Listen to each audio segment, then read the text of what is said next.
A monster revelation by your Pittsburgh Steelers is about to happen, and if you're a Pittsburgh Steelers fan, you're not going to want to miss this. Welcome back to Mike Drop Sports, everybody. I'm Jason. Let's dive into what the Pittsburgh Steelers have done with that quarterback room here in 2024 and what it means moving forward for your Pittsburgh Steelers into the 2025 season and beyond.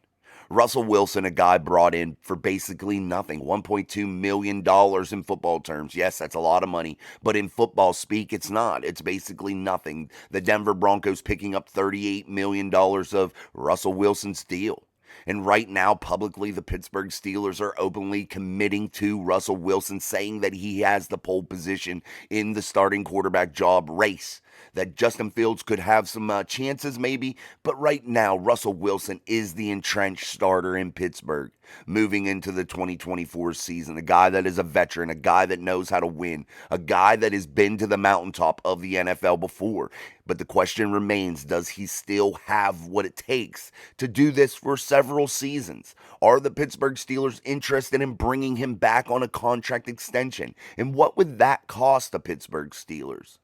But the monster revelation that's going to happen in this room is one Justin Fields.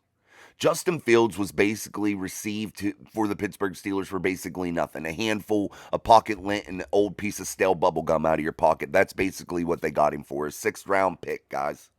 So basically the Steelers paid nothing for him. However, there is a little bit of a loophole in that. And Justin Fields could need to be paid to the Bears a 4th-round pick if he plays 51% of the snaps for the Pittsburgh Steelers. And thanks to the Chicago Bears and thanks to the time that he spent as a starter, Justin Fields is now due next season a 5th-year option. And that 5th-year option now is triggered up to be roughly about $28 million by the time it's all said and done for the cost over 2 years if the Pittsburgh Steelers were willing to pick that up. So the Pittsburgh Steelers would have control this season, yes, but this would be his final year if they don't pull the trigger on it and sign that 5th-year extension, that 5th-year option pre-May 2. So roughly, if the Steelers would say, yes, Justin, we're going to give you that $26.55 million here in 2025. That's what we're going to give you, that 5th-year option. So that way you know in 2026, you're going to be able to hit the free agent pool yet again. But you right now are you are 5th-year optioned right now. However, though, the Pittsburgh Steelers have options. They could just not sign that 5th-year option for the Pittsburgh Steelers to bring Justin Fields back for 2025.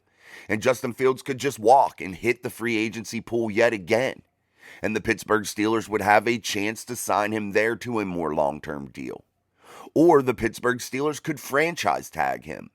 But that would be a grave mistake because here's the other part of that. He would be due about $42 million on a franchise tag.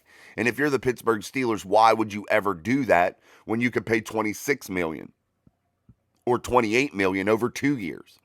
It would make no sense. So let's eliminate that. Let's eliminate that they will pay him the franchise tag in 2025. That won't happen. That's $42 million. It doesn't make sense.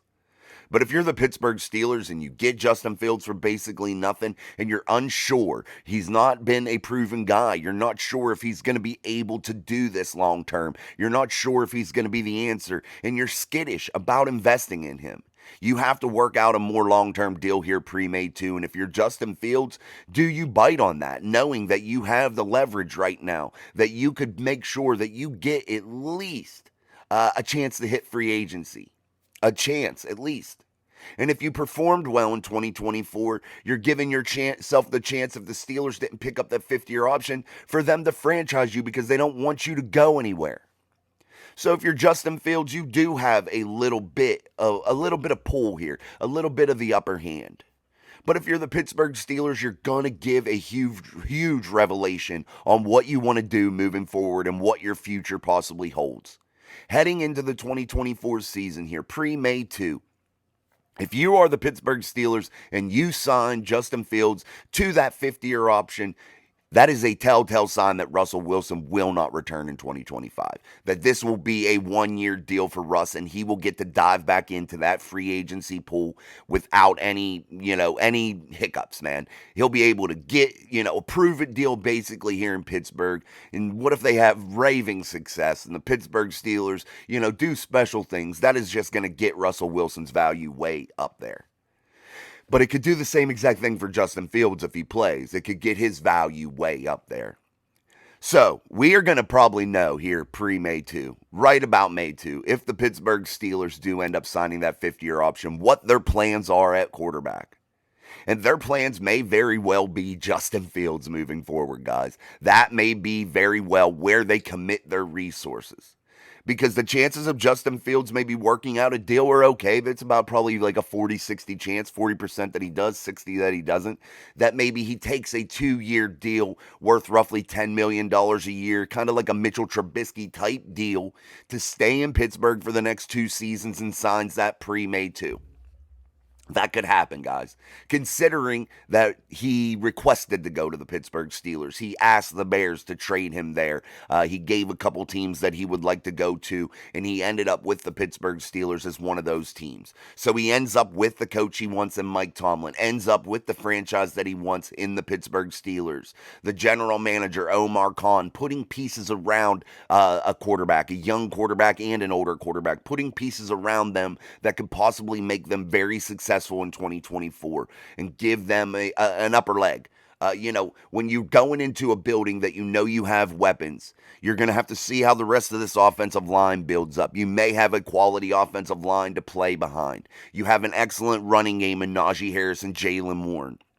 You have a superstar wide receiver in George Pickens. You have a speedster in Calvin Austin.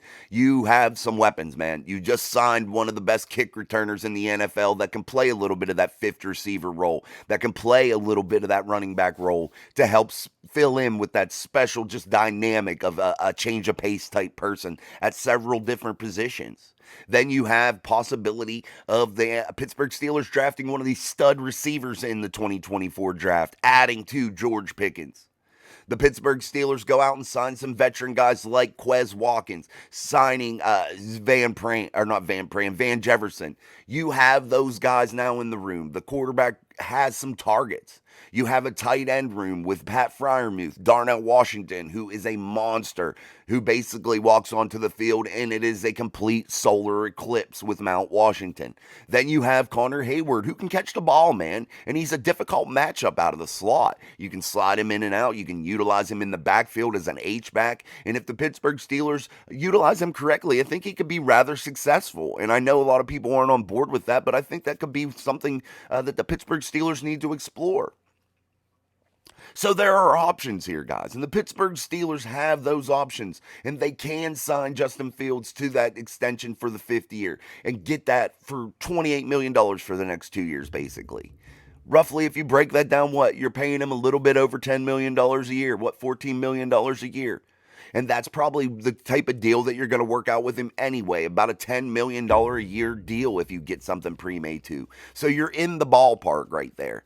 So the 5th-year option, guys, isn't out of the question for the Pittsburgh Steelers regardless to get him for 2 years. You're still getting him from that $10 to $15 million a year range, and that's probably where you're going to be anyway.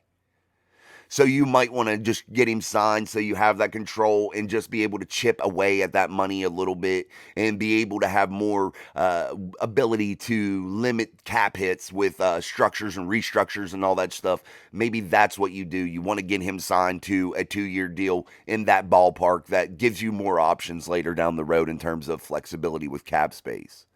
But what it means for Russell Wilson is that the Pittsburgh Steelers are probably not going to be interested in signing him to an extension. They're not going to be interested in bringing him back for big dollars if he's truly successful. But playing time and success is really going to have a lot to do with this. But the Pittsburgh Steelers don't have the luxury of going into play time and success ahead of May 2 to see what Justin Fields is all about. And they're going to have to figure this out.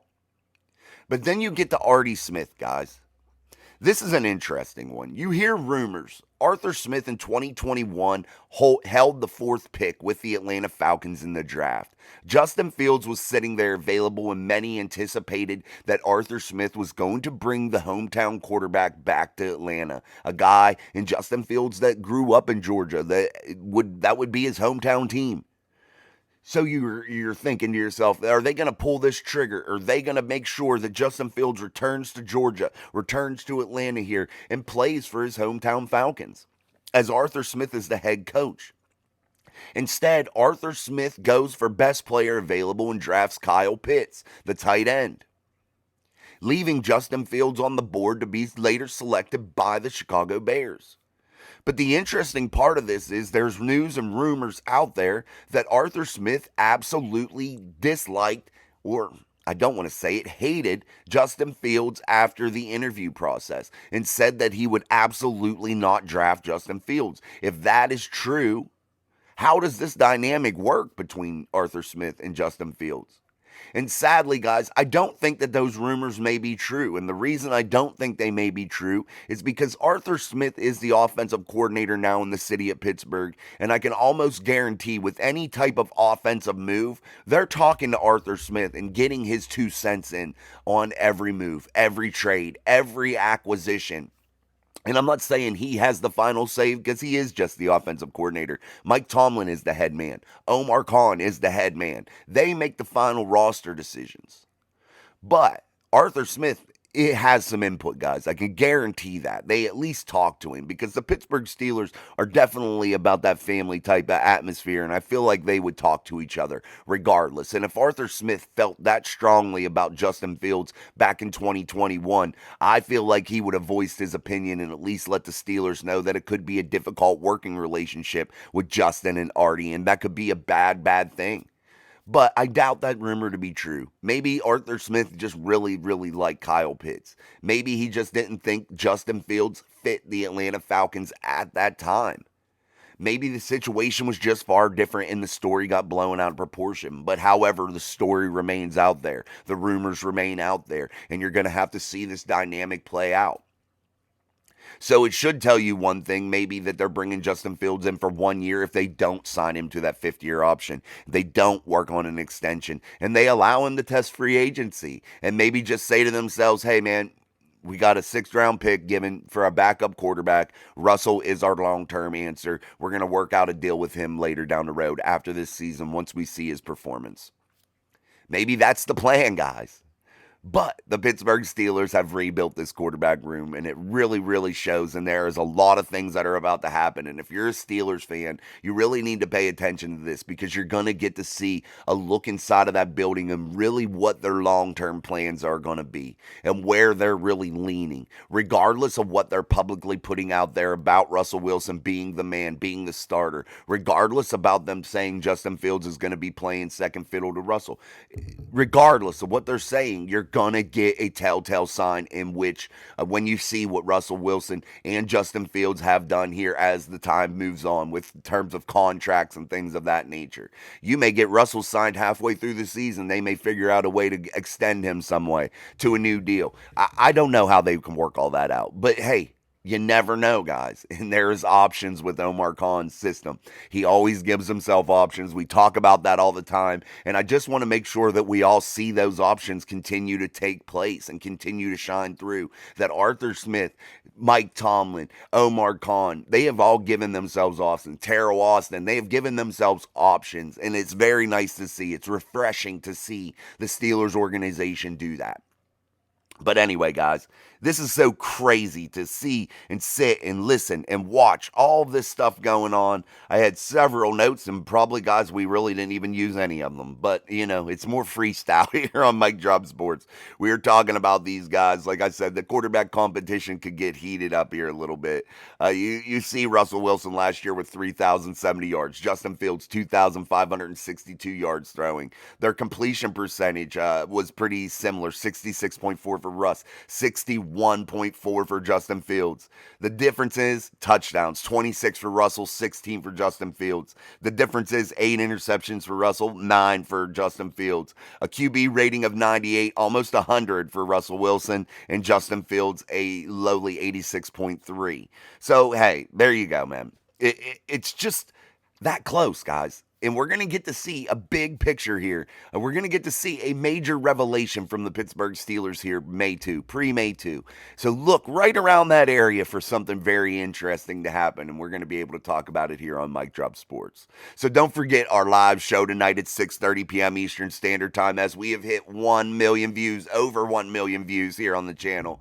Also, we are cruising toward that 5,000 subscriber mark, and big things happening, guys. So don't forget to tune in here to us at Mike Drop Sports. The show's Steel City Live tonight at 6:30 p.m. Eastern Standard Time, where your voices are heard as fans of the Pittsburgh Steelers, and Steeler Nation can come there and really spit out what they want to say, and your voice won't be ignored there on Steel City Live. We will get to as many comments as humanly possible, and that is basically what the show is all about. Don't forget, guys, we're waiting for some more mailbag questions. MikeDropSports@yahoo.com.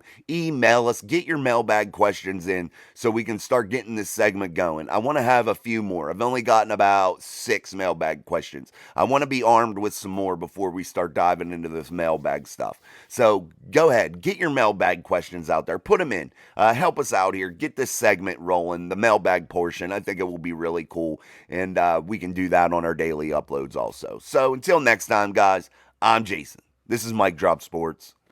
Peace.